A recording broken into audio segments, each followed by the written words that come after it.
Do you have notification delay issues on iPhone for certain apps? Hi there! If you're experiencing with notification delay issues with the latest iOS, you must try these 4 solutions to fix notification delay issues on your iPhone. Solution 1. Offload the app that is causing the issues.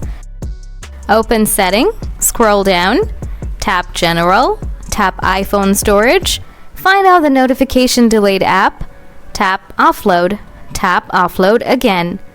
Tap Reinstall the app. Solution 2. Enable the notification blocker setting.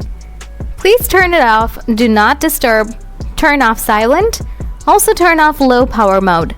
Solution 3. Give reset all settings.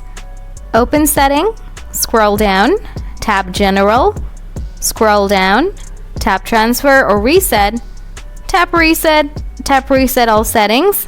After that, your notification delay issues will be solved. If you still have anything to ask, please ask me in the comment section.